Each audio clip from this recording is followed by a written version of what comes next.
할렐루야. 할렐루야. 우리 하나님께서 오늘도 우리와 함께 하시는 줄 믿습니다. 바라기는 이 한 주간 우리 온 식구들이 다 부지런히 열심히 깨어 일어나 우리 하나님을 찾고 성령 충만받는 한 주간 되시기를 축복합니다. 이번 기회에 받은 성령 충만으로 올 한 해 힘있게 우리 믿음의 길을 달려가고 또 하나님이 주신 사명을 온전히 감당하는 이런 축복이 우리에게 함께 하시고 더 큰 성령의 능력과 은혜를 체험하는 출발점이 되는 귀한 역사의 자리가 되게 해주실 줄 믿습니다. 아멘. 오늘 말씀은 의인의 죽음 사명을 다한 순교, 이런 제목이 되겠습니다. 참고로 새벽기도 말씀은 생명의 3본문을 따라서 계속 이렇게 진행을 하고 있습니다. 세례 요한의 죽음에 대해서 본문의 말씀을 하고 있습니다. 14절 말씀에 보니까 이에 예수님의 이름이 드러났다. 그동안에 예수님의 이름을 사람들이 잘 몰랐는데 예수님의 이름을 이제 모든 사람들이 다 알 수 있는 그런 환경이 되었다 말씀을 하고 있습니다. 첫 단어가 이에라 이렇게 했는데, 이에는 예수님의 이름이 드러난 원인에 대해서 말씀을 하는 거죠. 그 앞에 있는 어떤 사건 때문에, 어떤 일 때문에 예수님의 이름이 이렇게 짧은 시간 안에 많은 사람들에게 알려지게 되었다라는 그 원인을 말하는데, 그 원인은 제자들이 세상에 나가서 열심히 전도한 것 때문이다 12절의 말씀을 하고 있습니다. 12절 13절 제자들이 나가서 회개하라 전파하고 많은 귀신을 쫓아내며 많은 병자에게 기름을 발라 고치더라. 이것이 예수님의 이름이 세상 사람들에게 드러나게 된, 다 알려지게 된 원인이라 하고 말씀을 하고 있는 것입니다. 이에 예수님의 이름이 드러났다라고 말씀을 했습니다. 예수님의 이름이 세상에 드러나게 하는 그 방법이 오늘날도 똑같은 줄 믿습니다. 우리가 나가서 복음대로 살고 또 복음대로 선포하고 당신이 왜 그렇게 삽니까? 라고 물을 때 예수 믿기 때문에 그렇게 삽니다 라고 대답하고, 그리고 묻지 않아도 우리가 적극적으로 열심히 예수 그리스도의 이름을 전파할 때 당연히 예수님의 이름이 드러나게 되는 것 분명한 진리인 줄 믿습니다. 십자가가 옆에 있어도요, 교회가 옆에 있어도요, 교회가 있는 줄을 몰라요. 관심이 없으니까 말을 해줘야 합니다. 이 한마당을 1년, 2년, 3년을 지나다녀도 이 교회인 줄 모르고 지나다니는 사람들도 많이 있어요. 거기 교회가 있었어? 이렇게 됩니다. 나가서 말을 해주고, 우리 교회가 여기 있습니다 말을 해주고 알려주고, 그러면 머릿속에 들어가고 기억에 뒀다가 문제가 생기면 거기 교회 있다고 얘기를 했는데 교회를 찾아가 봐야지, 예수 믿어야지, 이렇게 되는 줄 믿습니다. 예수님 시대에도 우리 시대에도 전도하는 이것이 예수님의 이름을 드러나게 하는 중요한 방편인 줄 믿습니다. 내일 모레 목요일 날 우리 교회 신문을 아파트에 배부하는 아파트, 빌라, 주택, 상가 다 우리가 배부해야 될 줄 믿습니다. 배부하는 일을 날을 잡아서 이렇게 하려고 합니다. 시간 되시는 분들은 다 오시기를 바랍니다. 아침 10시에 시작한다고 우리 전도부장님이 사역부서 카톡에 이렇게 올렸습니다. 각 부서별로 연락하시고 오실 수 있는 분은 다 나와서 짧은 시간 안에 집중적으로 다 배부할 수 있도록 해주시기를 바랍니다. 부지런히 열심히 보든지 안 보든지 이렇게 전할 때 구원받을 사람이, 또 인생의 문제가 있는 사람이 그런 것을 계기로 해서 교회나 나가보자, 예수 믿어보자, 또 마음에 갈급한 사람이 이렇게 하나님 앞에 오고 교회에 오고 예수님을 믿게 되는 이런 역사가 있는 줄 믿습니다. 이렇게 또 나가서 할 때 우리가 은혜 받고 능력 받고 성령 받고 또 이렇게 하나님의 역사가 우리를 통해서 나타나는 이런 현장이 되게 해 주실 줄 믿습니다. 할렐루야. 예수님의 이름이 드러나자 예수님의 정체성에 대해서 여러 가지로 사람들이 말을 했습니다. 대다수의 사람들은 전통적으로 엘리야나 선지자 중에 하나라. 마태복음 16장에 보면 예수님이 사람들을 나를 누구라 하냐 이렇게 물을 때도 똑같이 사람들이 생각하는 것을 말을 했습니다. 엘리야라 이렇게 말하기도 하고 예레미야라 라고 하기도 하고 선지자 중에 한 사람이라 이렇게 말합니다.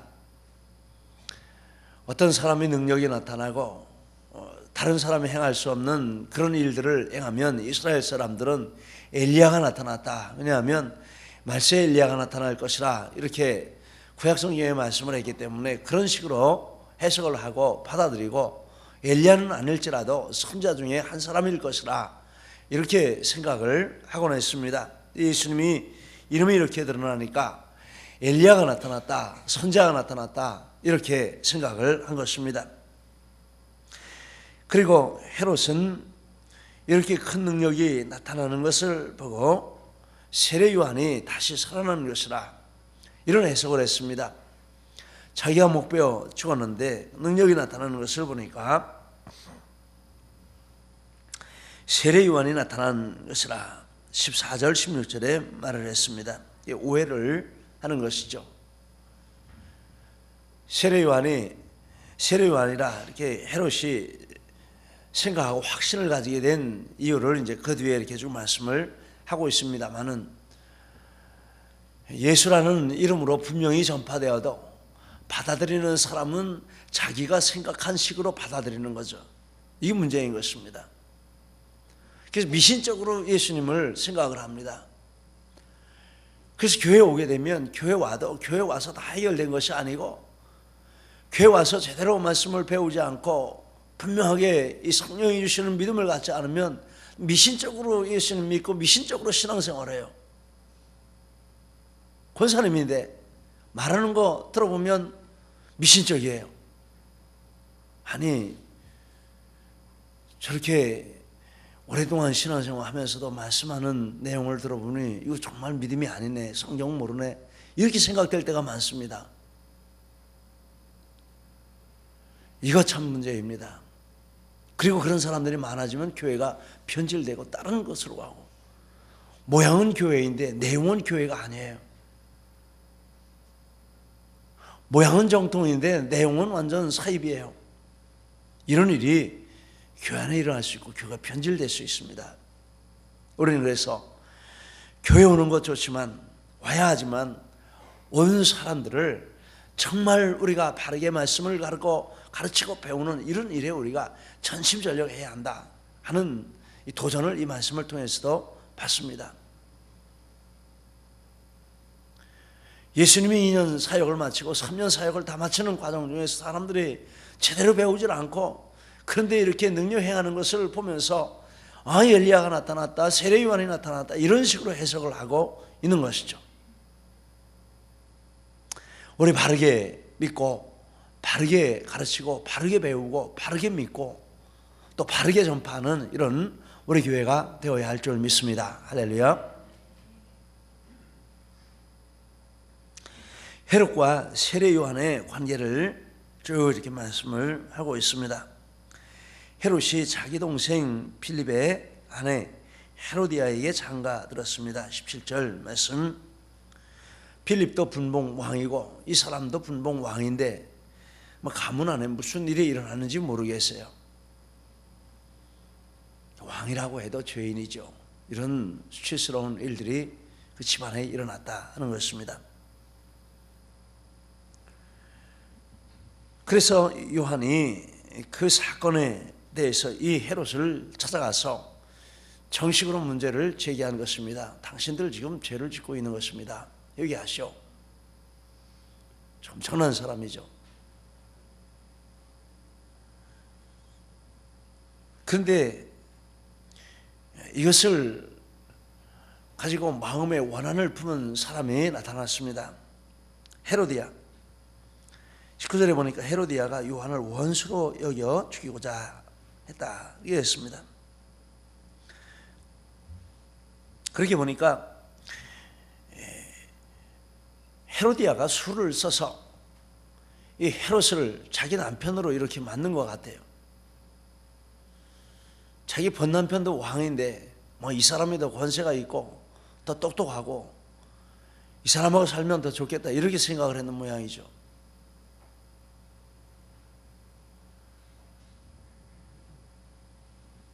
그런데 요한이 찾아가서 헤롯에게 이렇게 잘못했다고 지적을 하니까 이걸 듣고 앙심을 품은 것입니다. 가만 안 놔두겠다. 의인은 바른 말을 달게 받는 사람이 의인이죠. 그리고 그것을 기꺼이 받아들이고 고칠 수 있는 사람이 의인이죠. 악인은 원수로 받는다 하는 것을 알 수 있습니다. 아무리 좋은 말을 해줘도 악인에게는 그걸 받을 수 있는 은혜가 없고 능력이 없습니다. 원수로 받습니다. 그러나 헤롯 때문에 요한을 죽일 수가 없었습니다. 왜냐하면 헤롯은 헤로디아하고는 요한에 대해서 좀 다르게 생각을 하고 있었습니다.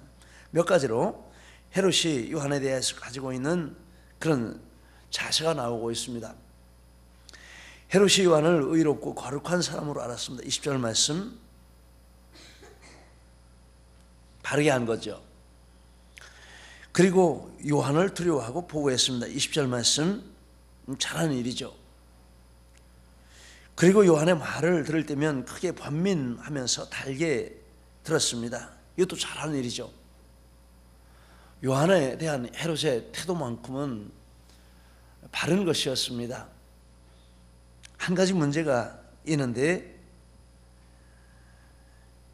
그러나 행동은 고치지 않은 거죠. 다 좋은데 행동은 고치지 않은 거죠. 근데 이쯤 이렇게 생각하면서 헤롯이 자신에 대해서 어떻게 생각했을까 이런 생각을 해보았습니다. 아마 이만하면 나는 의인이다. 저렇게 헤로디아가 죽이라고 하는데 내가 이렇게 헤롯을 보호하고 있고 또 그 말을 들을 때 내가 그 말을 달게 받고 있고 헤롯을 요한을 보호하고 있으니 이 정도가 되면 내가 참 의인이 아닌가 이렇게 스스로 자기 자신에 대해서 자평했을 수 있다 이런 생각을 해보았습니다. 그런데 행동을 고치지 않았기 때문에 여전히 악인이다라는 거죠.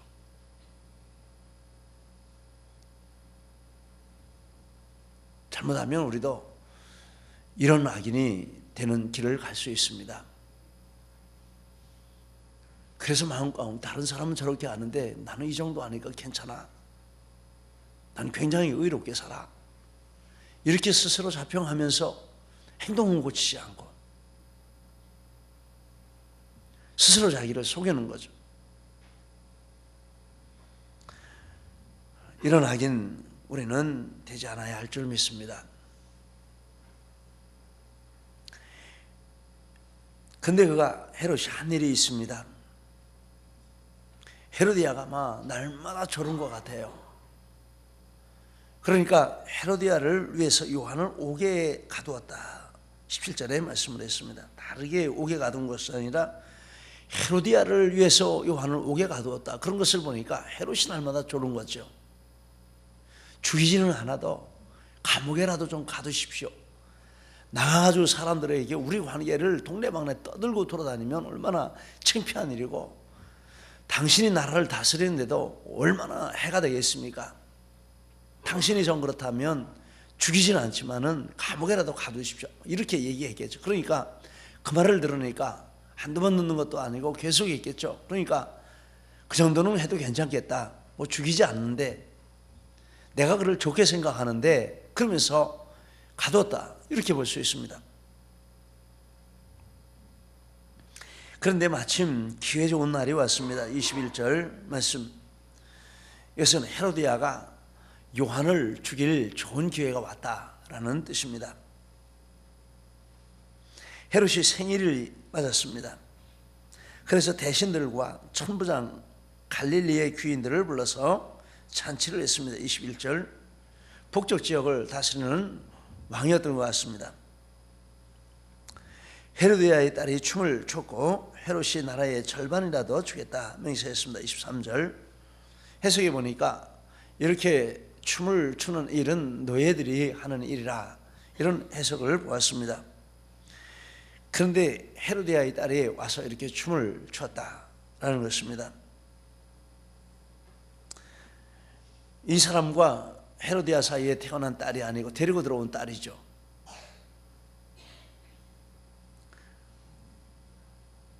춤을 추고 너무 귀엽게 이렇게 행동을 하니까 여러 사람들이 환호하고 박수를 보냈겠습니다.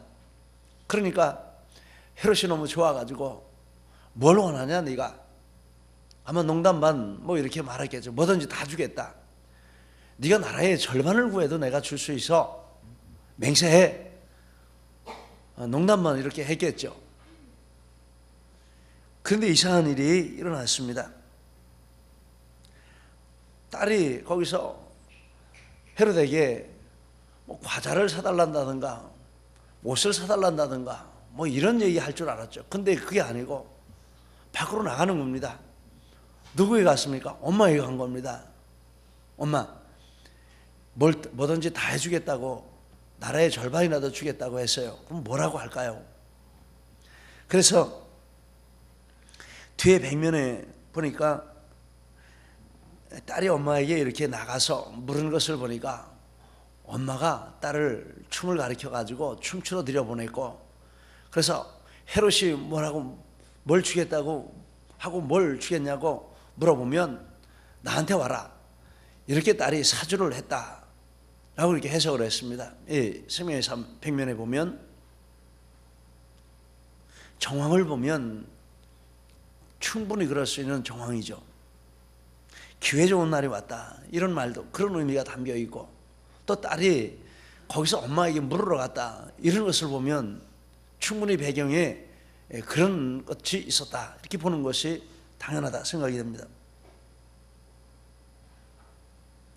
그런데 엄마가 뭘 구했습니까? 참 무서운 걸 구했죠. 세례요한의 머리를 구하라.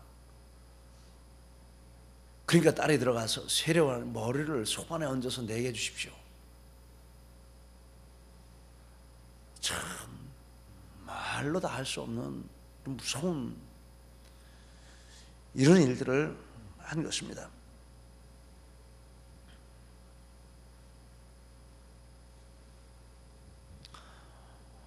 딸은 하수인이고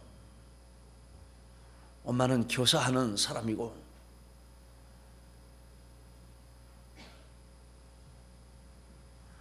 악인이 악을 행할 때 대단히 주도면밀하다 하는 것을 볼 수 있습니다. 그 뒤에 사탄이 있는 거죠. 이렇게 주도면밀하게 헤롯이 꼼짝 못하게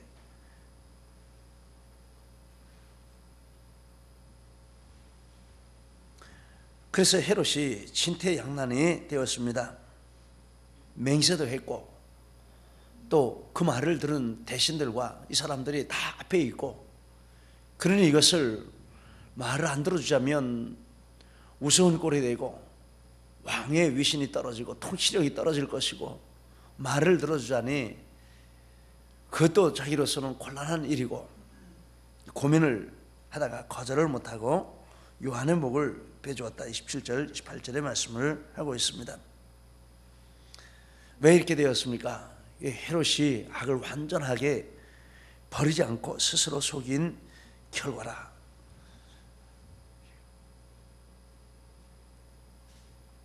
악을 품고 있으면, 불씨를 품고 있으면 그 현재는 불씨이지만 언젠가 집안을 다 태울 날도 올 수 있습니다.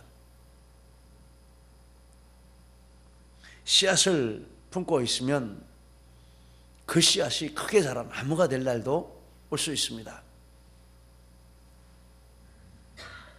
들어서 깨달은 악을 안 버린 헤롯의 마음속에, 그 죄를 품고 있는 그 마음속에 교만, 과시욕, 헛된 맹세, 이런 죄의 세력이 강하게 자리 잡고 있다 하는 것을 볼 수 있습니다. 한 죄를 품고 있으면 그 한 죄만 문제가 되는 것이 아니라 다른 죄의 세력이 같이 결부되어서 같이 따르를 틀고 같이 앉아 있는 거죠.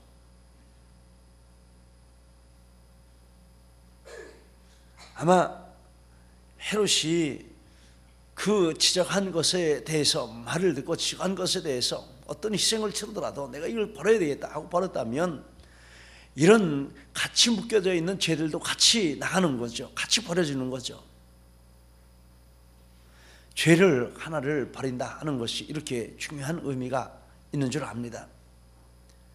죄를 하나를 결단하고 버리면 하나를 버리는 것으로 끝나는 것이 아니라 계속 버릴 수 있는 그런 동기부여가 되고 또 능력이 나타나는 것이죠. 죄를 하나 품고 있고 버리지 않으면 그 죄를 버리지 않는 것으로 끝나는 것이나 그와 결탁이 되었고 결부되어 있는 이런 죄들이 그대로 세력을 유지하고 있는 것이, 그러다가 이런 방식을 통해서 이게 나타나는 거죠.